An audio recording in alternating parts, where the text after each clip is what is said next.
Mr. Speaker, the Pope of the Holy See.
Members of Congress, I have the high privilege and distinct honor of presenting to you Pope Francis of the Holy See.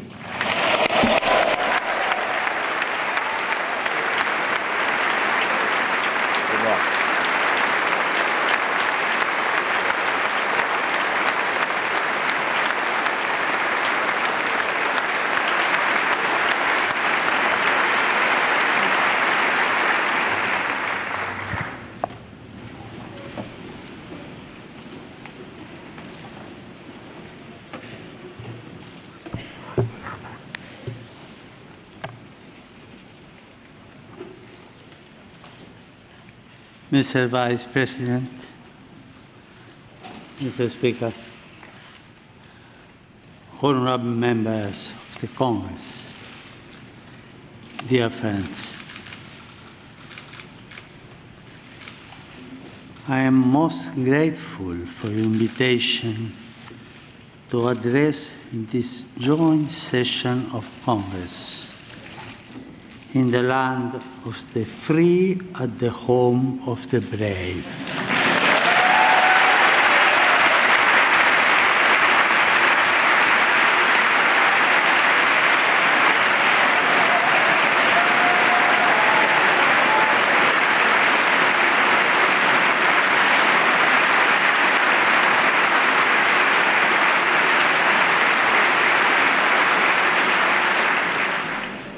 I would like to think that the reason for this is that I too am a son of this great continent from which we have all received so much and toward which we share a common responsibility.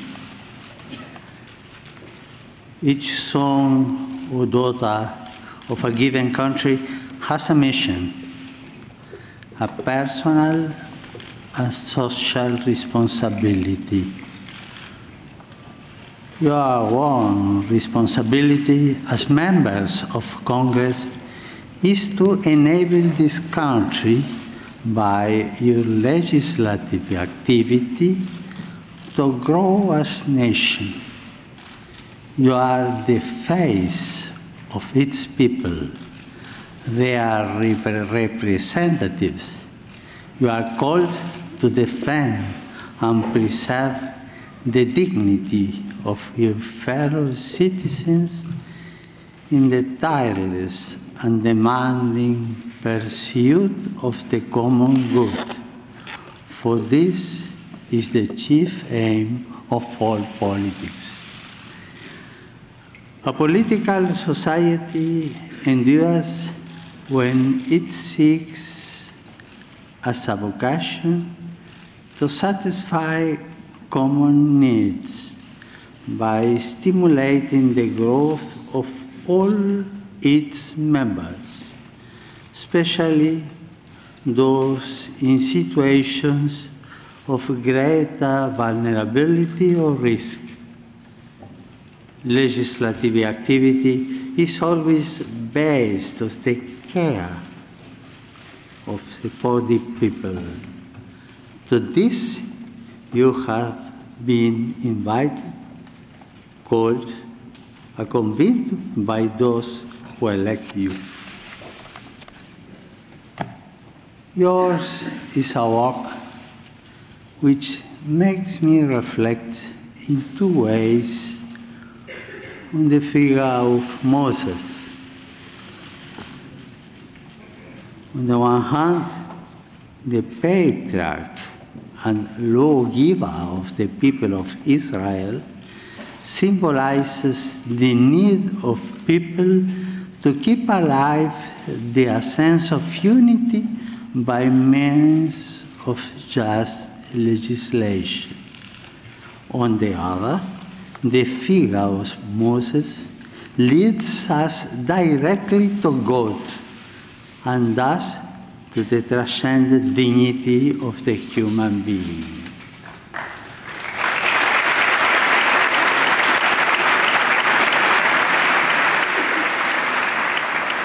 Moses provides us with a good synthesis of a walk.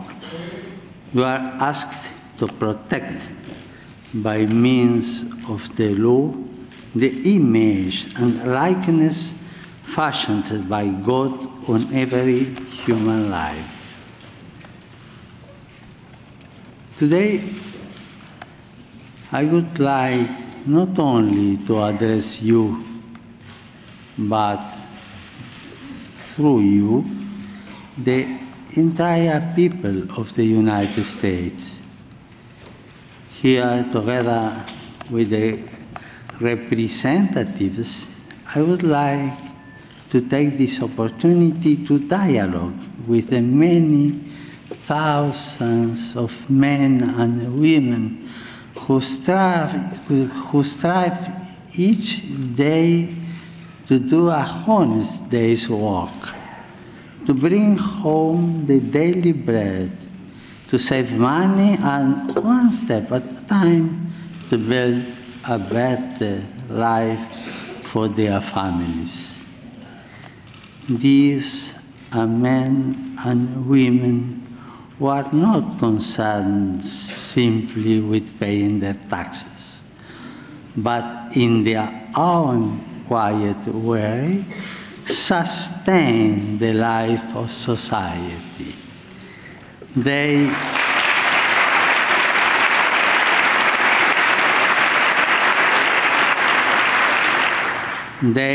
generate solidarity by their actions, and they create organizations which offer a helping hand to those most in need. I would also like to enter into dialogue with the many elderly persons who are a storehouse of wisdom forged by experience and who seek in many ways, especially through voluntary work, to share their stories and their insights. I know that many of them are retired, but still active. They keep working to build up this land. I also want to dialogue with all those young people who are working to realize their great and noble aspirations, who are not led astray by facile proposals, and who face difficult situations, often as a result of immaturity on the part of many adults. I wish to dialogue with all of you, and I would like to do so through the historical memory of your people. My visit takes place at a time when men and women of goodwill are marking the anniversaries of several great Americans. The complexities of history and the reality of human weakness notwithstanding, these men and women, for all their many differences and limitations, were able, by hard work and self-sacrifice, some at the cost of their lives, to build a better future. They shaped fundamental values which endure forever in the spirit of the American people. A people with this spirit can live through many crises, tensions, and conflicts, while always finding the resources to move forward and to do so with dignity. These men and women offer us a way of seeing and interpreting reality. In honoring their memory, we are inspired even amid conflicts and in the here and now of each day to draw upon our deepest cultural reserve. I would like to mention 4 of these Americans: Abraham Lincoln, Martin Luther King, Dorothy Day, and Thomas Merton.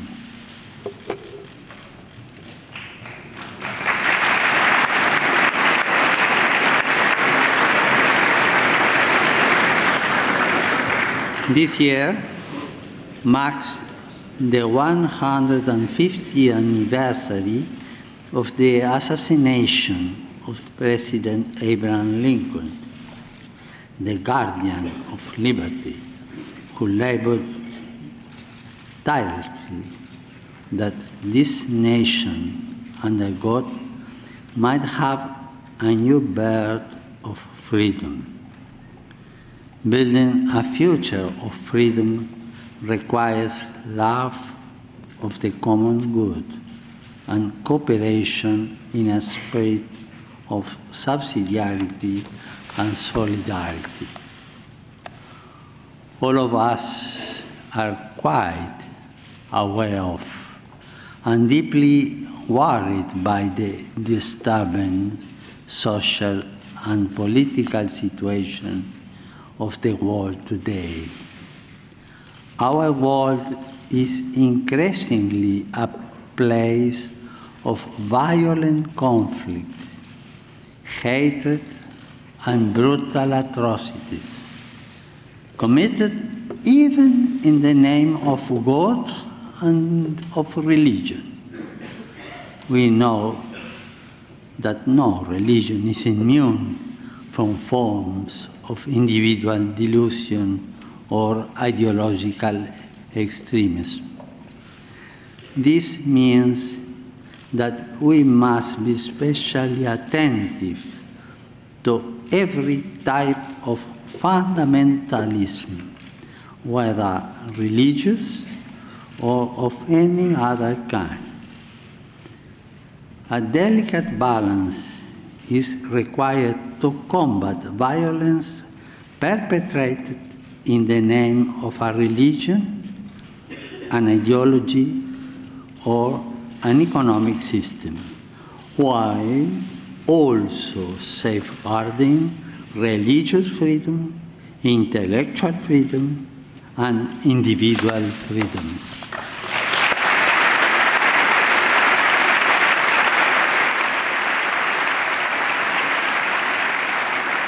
But there is another temptation which we must especially guard against.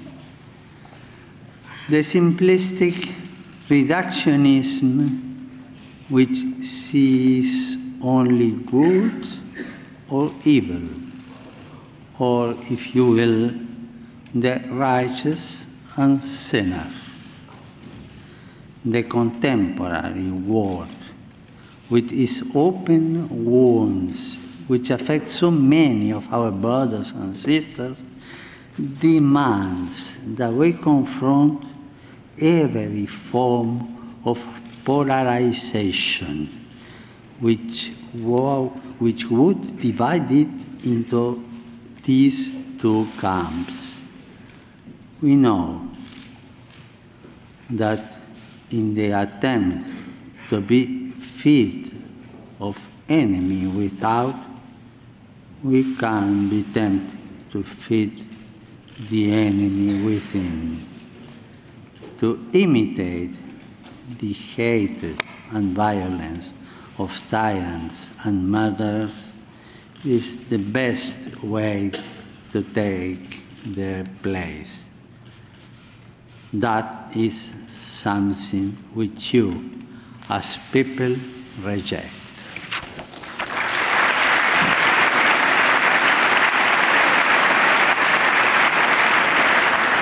Our response must instead be one of hope and healing, of peace and justice. We are asked to summon the courage and the intelligence to resolve today's many geopolitical and economic crises. Even in the developed world, the effects of unjust structures and actions are all too apparent. Our efforts must aim at restoring hope, righting wrongs, maintaining commitments, and thus promoting the well-being of individuals amongst peoples. We must move forward together as one in a renewed spirit of fraternity and solidarity, cooperating generously for the common good.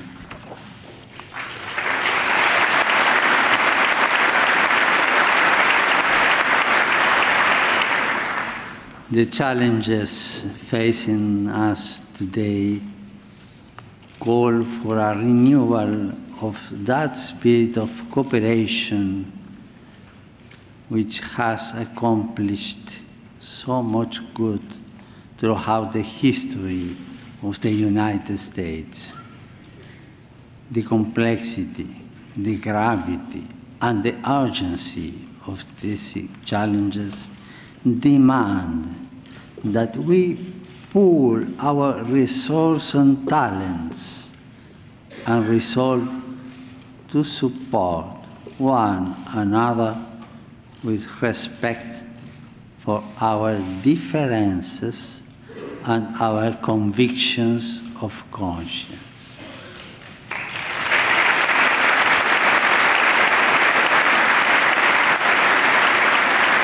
In this land, the various religious denominations have greatly contributed to building and strengthening society. It is important that today, as in the past, the voice of faith continue to be heard, for it is a voice of fraternity and love, which tries to bring out the best in each person and in each society. Such cooperation is a powerful resource in the battle to eliminate new global forms of slavery, born of great injustices, which can be overcome only through new policies and new forms of social consensus. Politics is instead an expression of our compelling need to live as one in order to build as one the greatest common good, that of a community which sacrifices particular interest in order to share injustice and peace, its goods, its interests, its social life. I do not underestimate the difficulty that this involves, but I encourage you in this effort.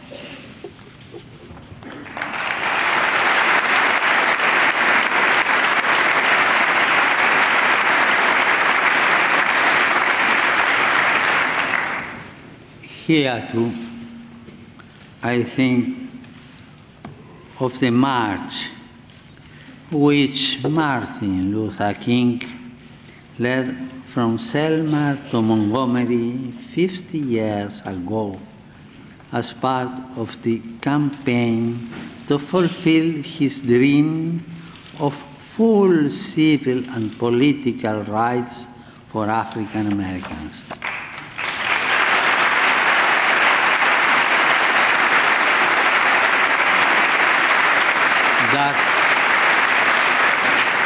That dream continues to inspire us all, and I am happy that America continues to be, for many, a land of dreams.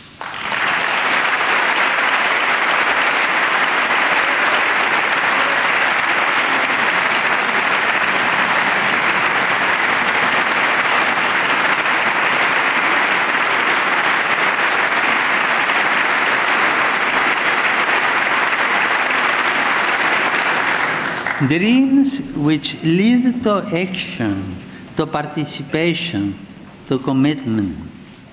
Dreams which awaken what is deepest and truest in the life of the people. In recent centuries, millions of people came to this land to pursue the dream of building a future in freedom. We, the people of this continent, are not fearful of foreigners, because most of us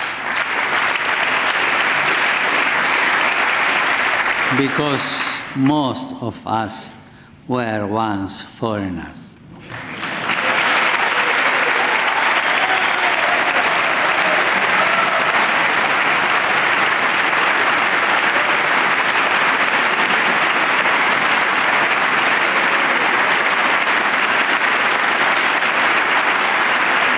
I say this to you as the son of immigrants, knowing that so many of you are also descendants of immigrants.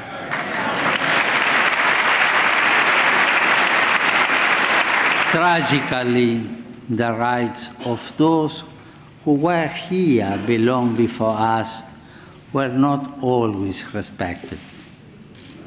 For those peoples and their nations, from the heart of American democracy, I wish to reaffirm my highest esteem and appreciation. Those first contacts were often turbulent and violent, but we know that it's very difficult to judge the past by the criteria of the present.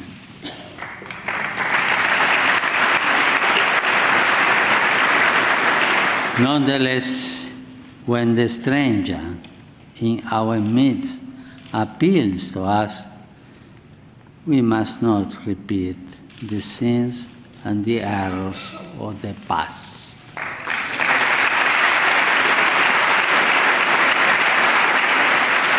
We must resolve now to live as nobly and as justly as possible, as we educate new generations not to turn their back on our neighbors and everything around us. Building a nation calls us to recognize that we must constantly relate to others, rejecting a mindset of hostility in order to adopt one of reciprocal subsidiarity in a constant effort to do our best. I'm confident that we can do this. Our world is facing a refugee crisis of a magnitude known since the Second World War. This presents us with great challenges and many hard decisions.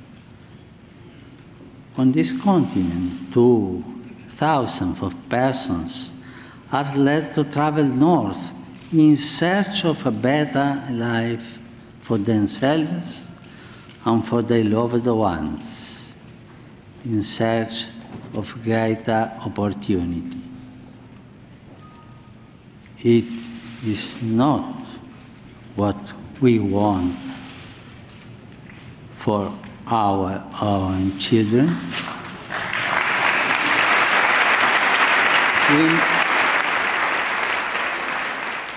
We must not be taken aback by the numbers, but rather view them as persons, seeing their faces and listening to their stories, trying to respond as best we can to their situation, to respond in a way which is always humane, just, and fraternal. We need to avoid a common temptation nowadays to discard whatever proves troublesome. Let us remember the golden rule. Do unto others as you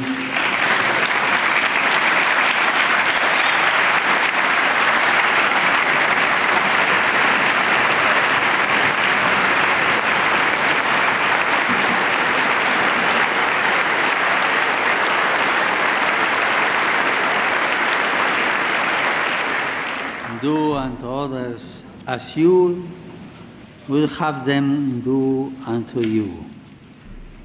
This rule points us in a clear direction.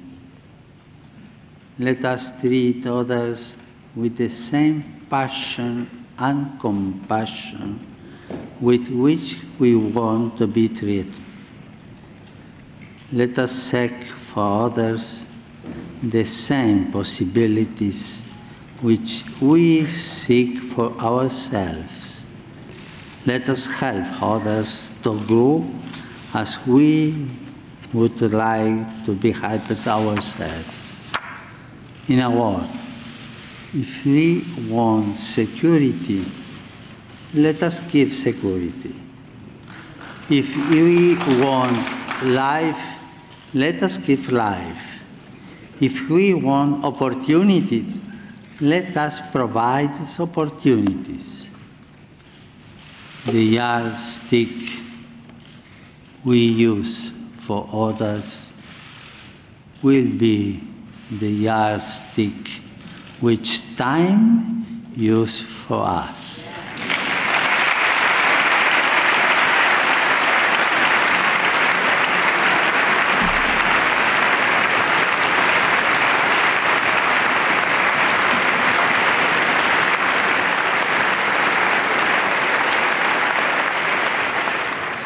The Golden Rule also reminds us of our responsibility to protect and defend human life at every stage of its development.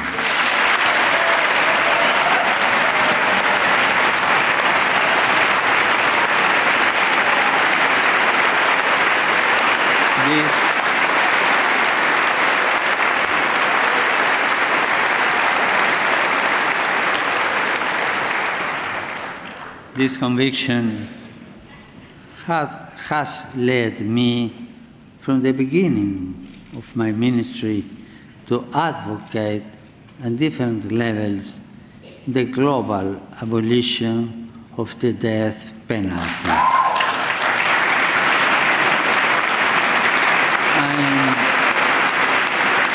I am convinced that this way is the best, since every life is sacred.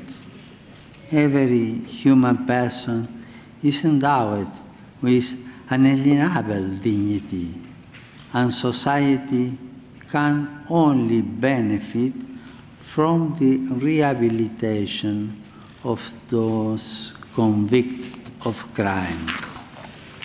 Recently, my brother bishops here in the United States renewed their call for the abolition of the death penalty.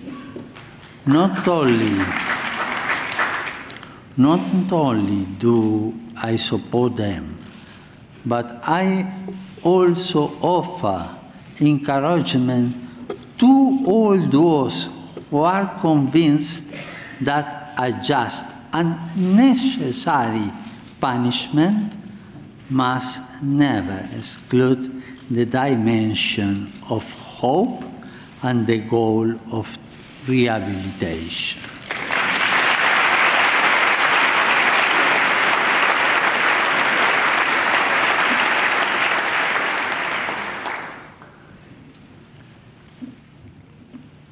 In these times, when social concerns are so important, I cannot fail to mention the servant of God, Dorothy Day, who founded the Catholic Worker Movement. Her social activism, her passion for justice and for the cause of the oppressed were inspired by the gospel, her faith, and the example of the saints. How much progress has been made in this area in so many parts of the world? How much has been done in these first years of the third millennium to raise people out of extreme poverty? I know that you share my conviction that much more still needs to be done, and in times of crisis and economic hardship, a spirit of global solidarity must not be lost. At the same time, I would encourage you to keep in mind all those people around us who are trapped in a cycle of poverty. They too need to be given hope. The fight against poverty and hunger must be fought constantly and on many fronts, especially in its causes.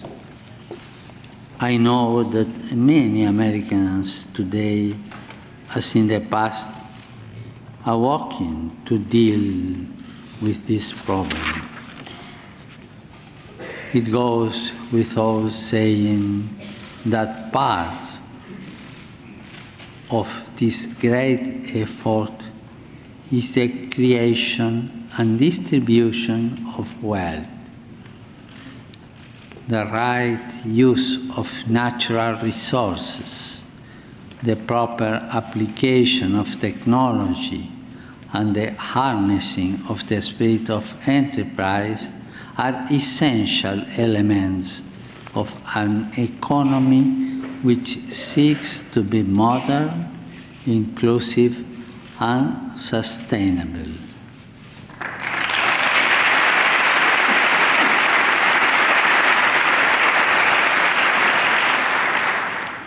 Business is a noble vocation directed to producing wealth and improving the world.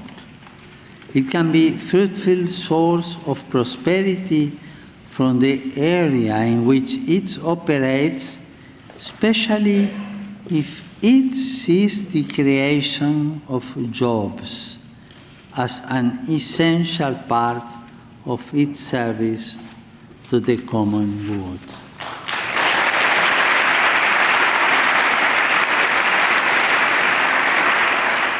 This common good also includes the earth, a central theme of the encyclical, which I recently wrote in order to enter into the dialogue with all people about our common home. We need a conversation which includes everyone, since the environmental challenge we are undergoing and its human roots concern and affect us all.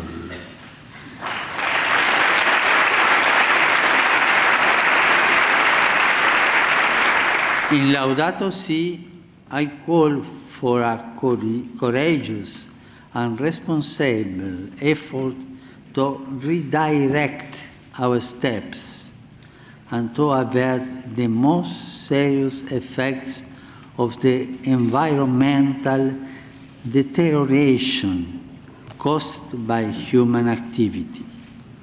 I'm convinced that we can make a difference, I'm sure.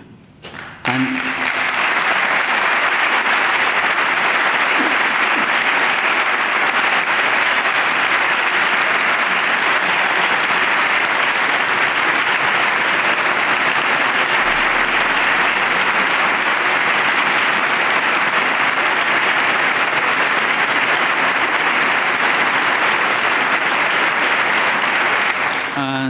I have no doubt that the United States and this Congress have an important role to play.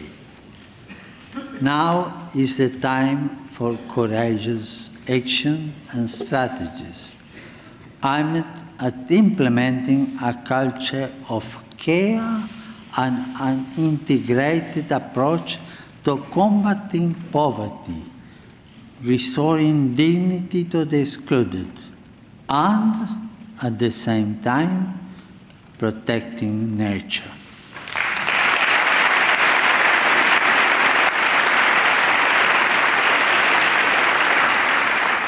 We have the freedom needed to limit and direct technology, to devise intelligent ways of developing and limiting our power, and to put technology at the service of another type of progress, one which is here, more human, more social, more integral.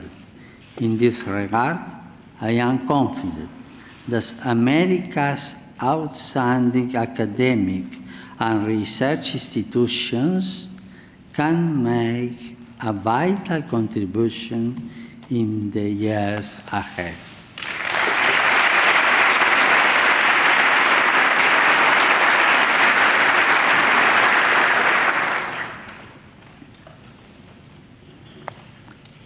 A century ago, at the beginning of the Great War, which Pope Benedict XV termed a pointless slaughter, another notable American was born, the Cistercian monk Thomas Merton.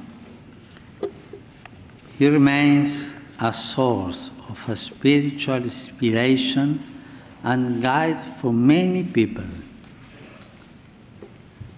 In his autobiography, Merton wrote,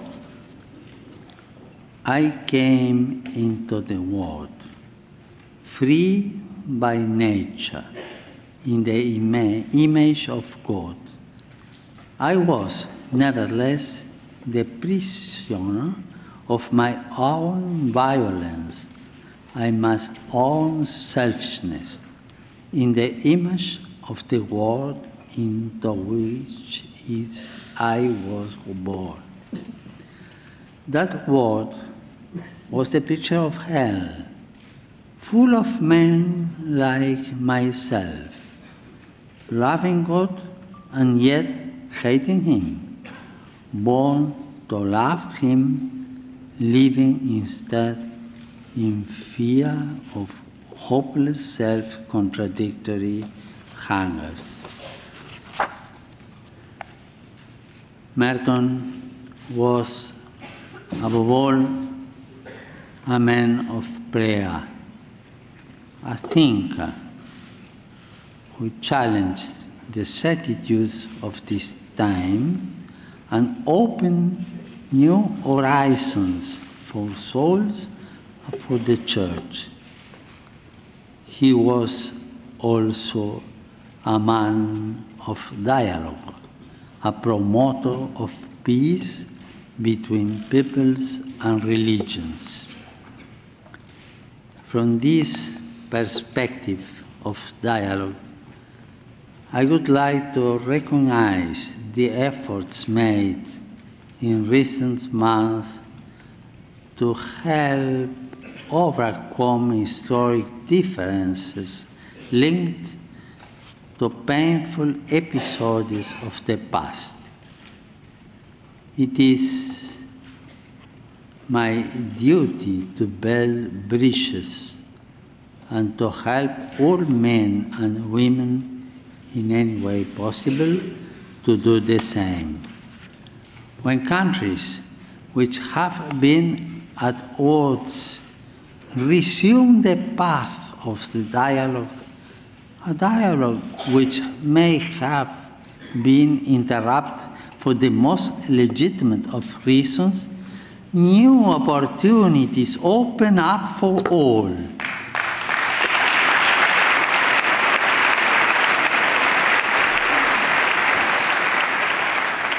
This that required and requires courage and daring, which is not the same as irresponsibility.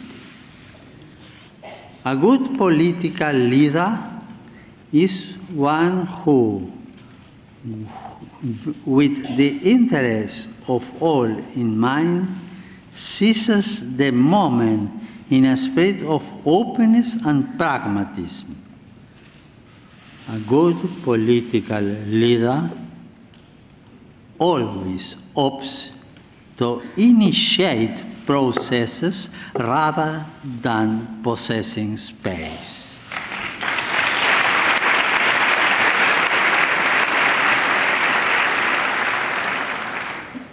being at the service of dialogue and peace also means being truly determined to minimize and in the long term to end the many armed conflicts throughout our world.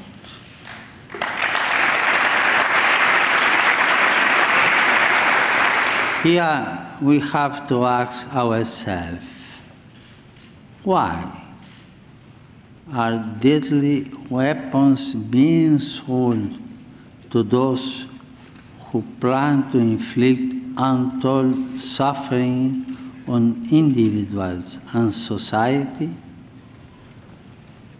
Sadly, the answer, as we all know, is simply for money. Money that is drenched in blood, often innocent blood. In the face of the shameful and culpable silence, it is our duty to confront the problem and to stop the arms stride.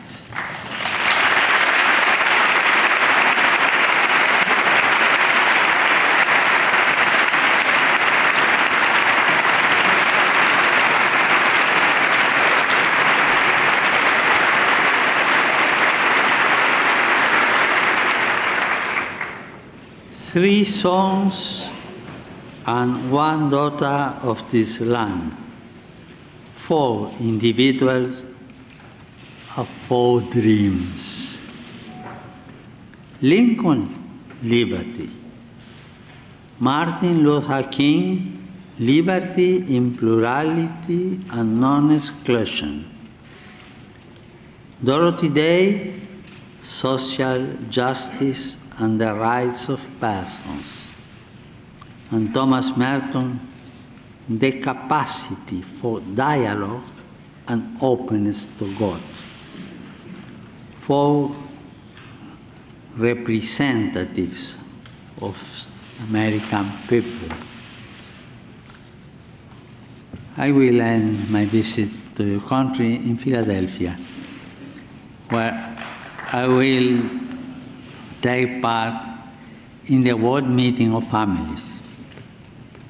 It is my wish that throughout our visit, the family should be a recurrent theme. How essential the family has been to the building of this country.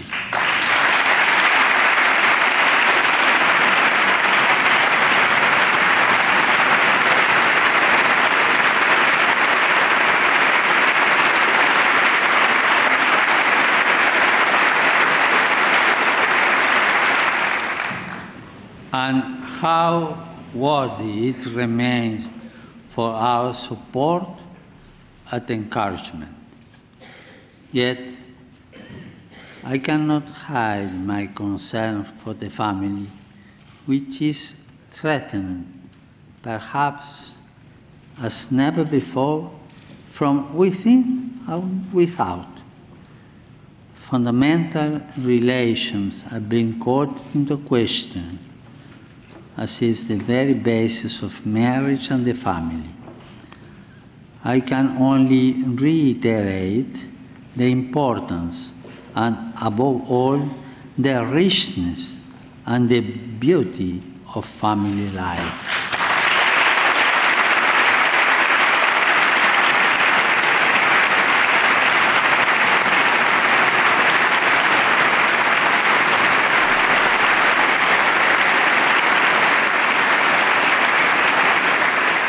In particular, I would like to call attention to those family members who are the most vulnerable, the young. For many of them, a future filled with countless possibilities beckons. Yet so many others seem disoriented and aimless, trapped in a hopeless maze of violence abuse, and despair. Their problems are our problems.